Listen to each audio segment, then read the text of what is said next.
Shabbat Shalom, Kahala Yahweh Bashem Yahushua Bahashim Kodash, double honors to the elder apostles and elder bishops of GMS, including the elders that came before them and tells us truth. Shabbat Shalom and salutations to all the brothers out pushing the word of truth and in sincerity, the hopeful elect, tabernacle of David. I'm the brother Yahshua. I'm back with the World War III Daily Update. Shabbat Shalom and salutations to you as well. I'm going to start right here at 2nd Ezra 13 and Salakia. Okay, we're going to start at this. 2nd Ezra 13 and 25. This is the meaning of the vision. Okay, the vision is up here, right? I dreamed a dream by night. It runs through the whole vision, and then you get to 25, and then it says, this is the meaning of the vision.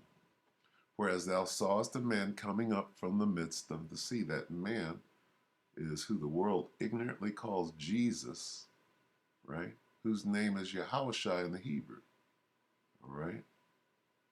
Now, so it's describing what was said above, and what was said was Jesus is going to come out of the fourth dimension, and World War III is going to stop. They're going to stop fighting each other and turn around to fight against Jesus and the angels, all right? That's what the Bible is telling you, all right? It says, this is the meaning of the vision. It says, the same is he, the same who?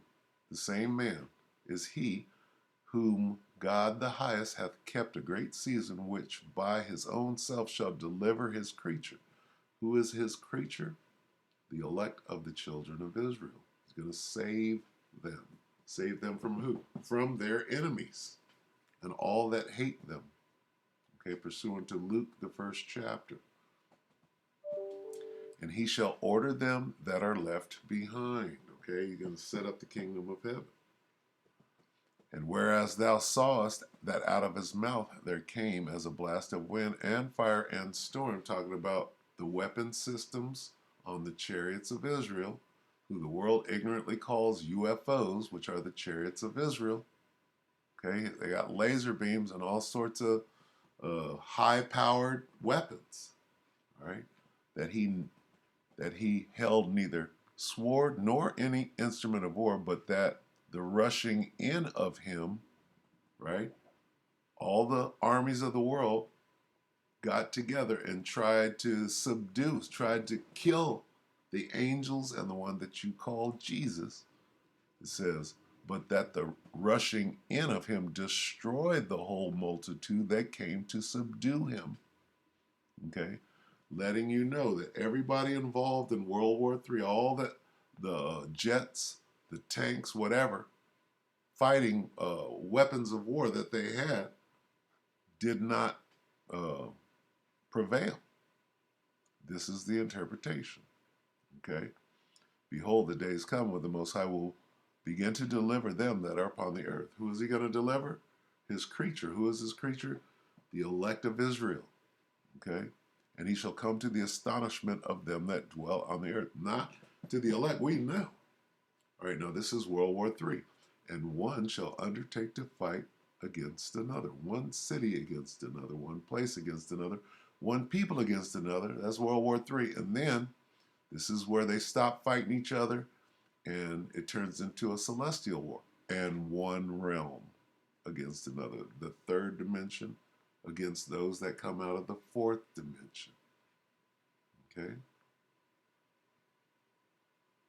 It says, and the time shall be when these things shall come to pass, and the signs shall happen which I showed thee before, and then shall my son be declared, whom thou sawest as a man ascending, talking about the one you call Jesus. Now, this next part lets you know that the war, World War III, is going to be in full effect, and then they're going to stop fighting each other to fight against the one you call Jesus and the angels, right? And when all the people hear his voice, what do you mean his voice? Okay?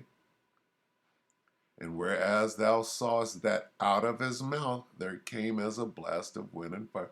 It's the weapon systems on the chariots, the chariots that you call UFOs. Okay?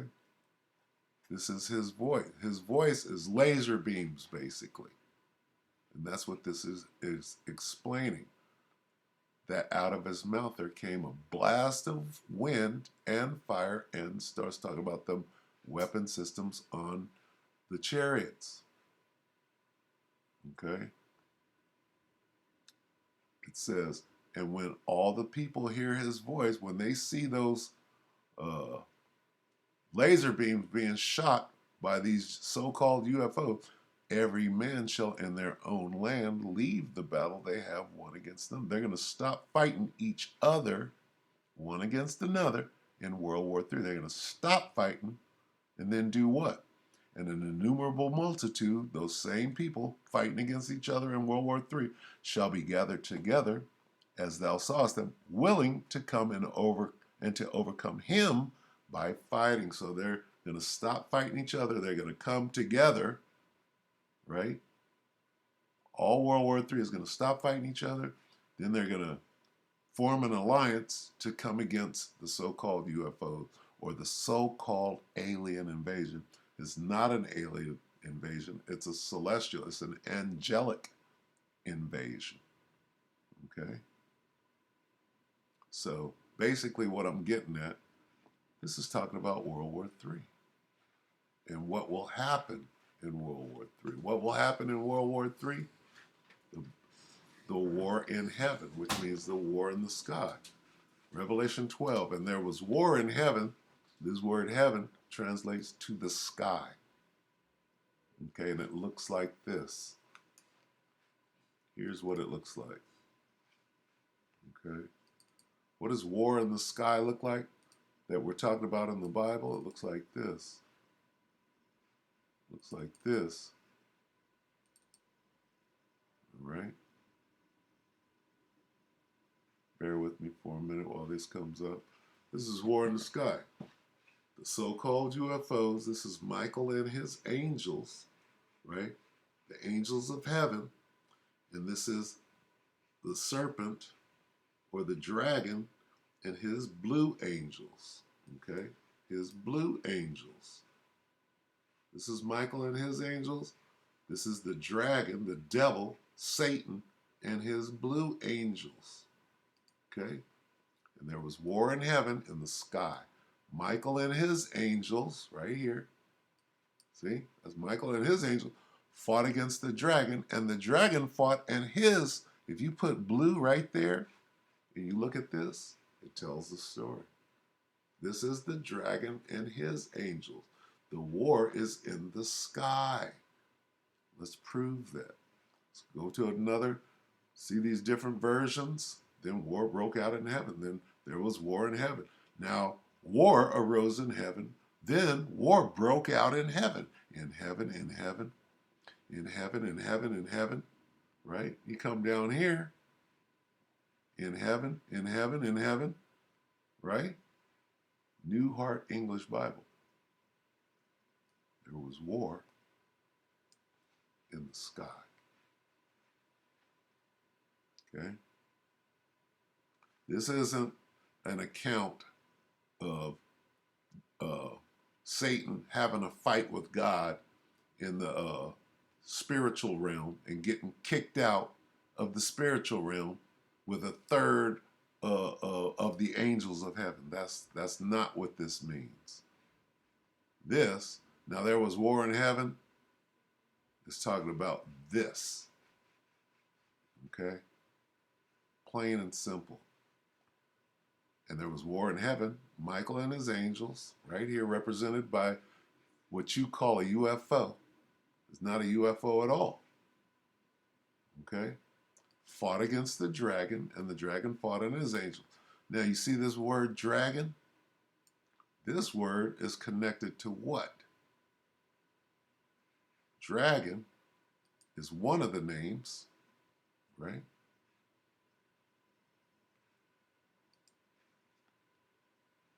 Of who? And the great dragon was cast out. That old serpent, the one in the garden, right? Who is more subtle than any beast of the field. The dragon is the serpent. The serpent is the devil, and the devil is Satan. They're all the same. And the great dragon was cast out, that old serpent called the devil and Satan, which deceiveth the whole world. And this is talking about a man, not one man, but a group of people, a race of people. And in the Bible, the name of the race of people is called the Edomites. Okay? The sons of Esau, right, are known as the devil, Satan, the serpent, and the dragon. And guess what?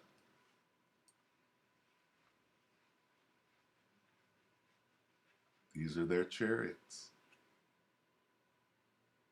Okay, and I'll just leave it at that. All right, I won't go any deeper than that. Anyway, World War III Daily Update. This is Military and Foreign Affairs Network. 49 minutes ago, we're going to let the voice of reason bring us up to date on what's going on in Eastern Europe. I'm going to let him speak for a while, and we'll get a couple of precepts on the way out, and that'll be it for this Monday, this crazy and volatile financial debacle that we see going on that is directly connected to what's going on over here as the dollar falls. Okay. Good day, everybody, and welcome to another edition of the Military and Foreign Affairs Network. I am your host, the voice of reason. Today, we are continuing our ongoing coverage of the Russian-Ukrainian war. Today, we have our deployment map pulled up where you can see most of Ukrainian brigade-sized deployments all across the country, and you can also see the Russian order of battle too. It gets a little bit more confusing when we look at the Russian order of battle and its unit placement as opposed to the Ukrainian side, and the Ukrainian side can be a bit confusing as well. But we'll try and make heads or tail of what we're seeing. But first, before I get started with the deployment map, we're going to have a quick look over at Lviv. Located in the far west of the country. Now, what happened in and or near Lviv is not getting a lot of press, especially here in the Western media. And what he's going to speak on right now is how Russia bombed this area, which happened to be a fortress, if you will, of a bunch of NATO commanders. And it's huge. It's huge. There was a lot of them. I believe up to like 300. And they're now deceased. Let's see if he reports on that. But apparently, over the last 48 hours, there was a Russian missile strike on a target located in and or near Lviv.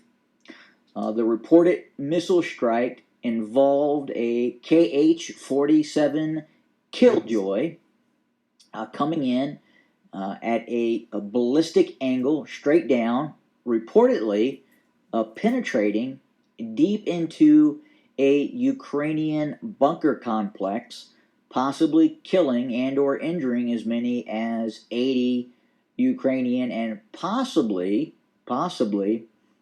Western personnel located in that base. Talking about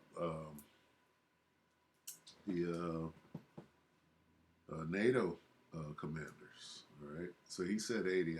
I heard 300. So now, again, it is not getting much fanfare. There is not much discussion about what occurred. You can find limited information about it on the internet and so forth and so on. But again, we do have reports that the Russians struck a target in the far western portions of Ukraine and went after a underground bunker complex that was both used as a command and control node and a weapons storage facility, or possibly two different sites. what does that mean, right? If there was a bunch of NATO command and control, if NATO was in there, oh, they're mad right now, right?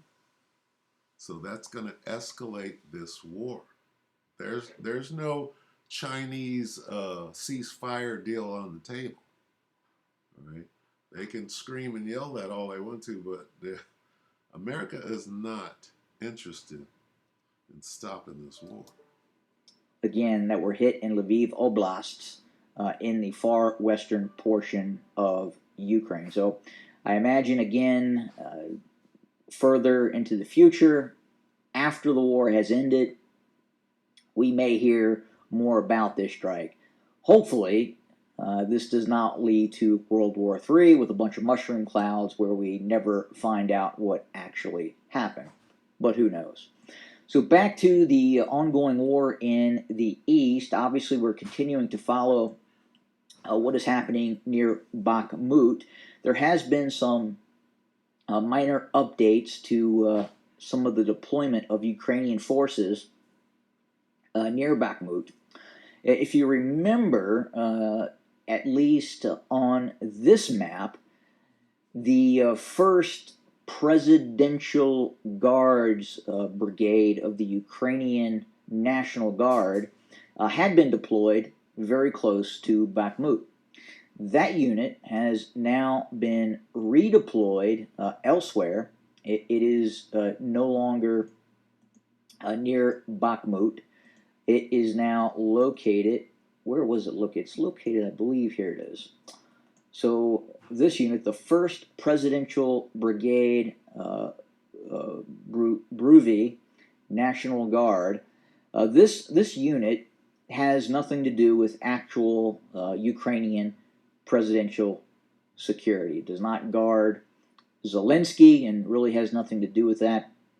It was a unit that was originally designed as more or less a facilities protection force that happened to be called the 1st Presidential Brigade. It did guard sensitive targets near Kiev, and it has recently transitioned into what they call an assault guards brigade, an assault brigade of the Ukrainian National Guard. This is a Ukrainian National Guard brigade that has been converted into more or less an offensive operational unit.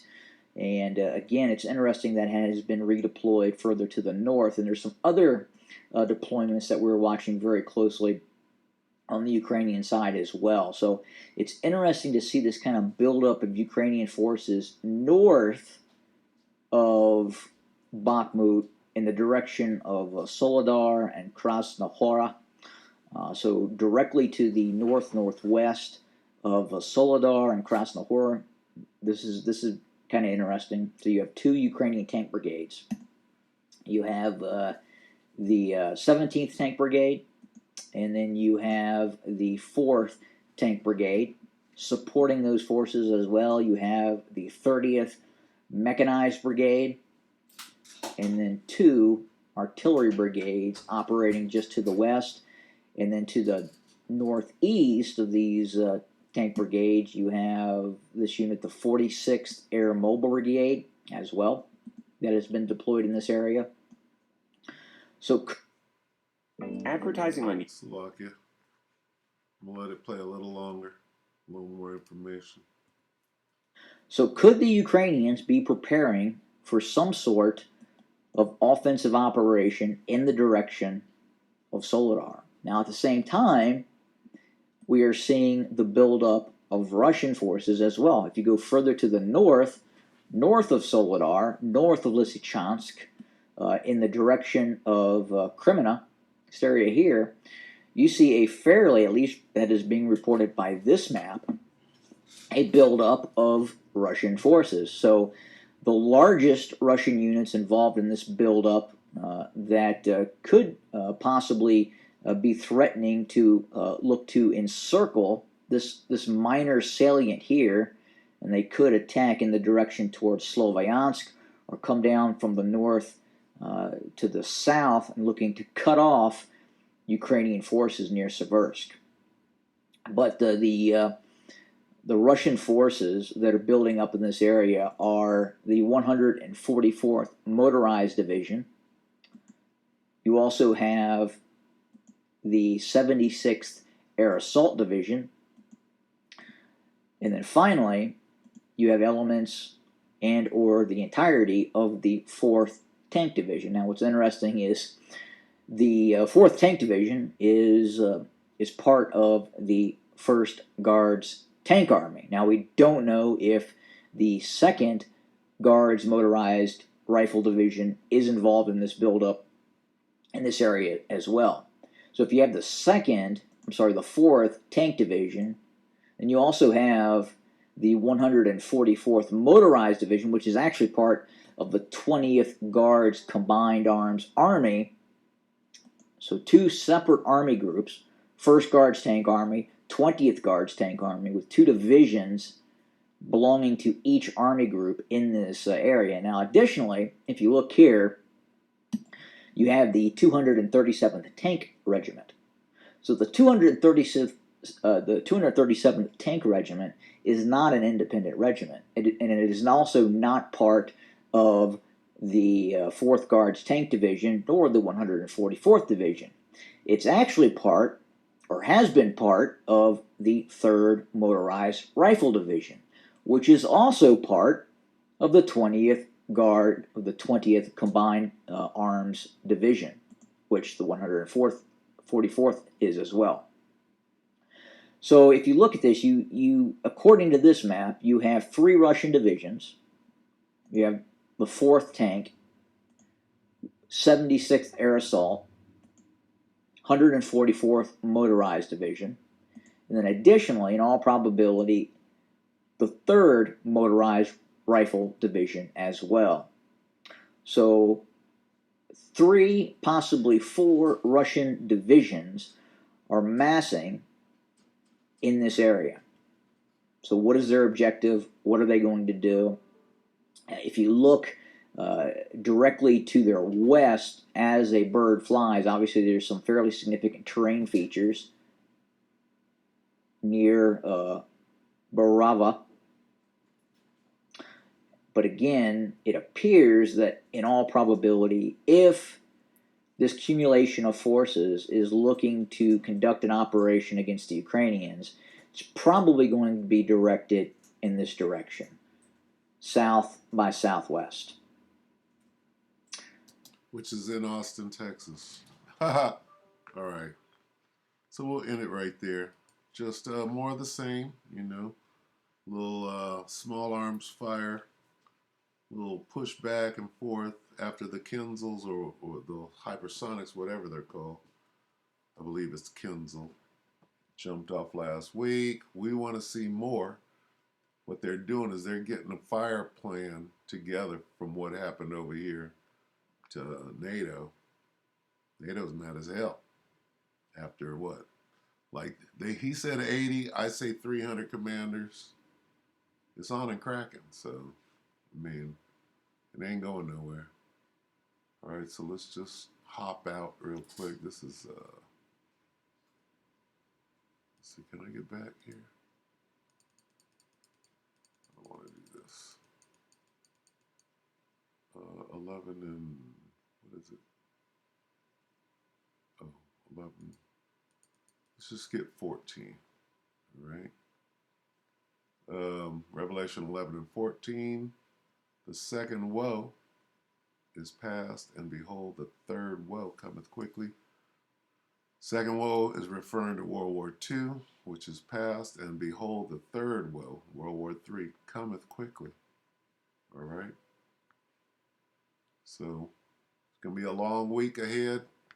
Let's keep our eyes open. Stay on your watch, all right? And stay ready. All right, you brothers and few sisters. With that, we hope the elect were edified. With that, Shabbat Shalom.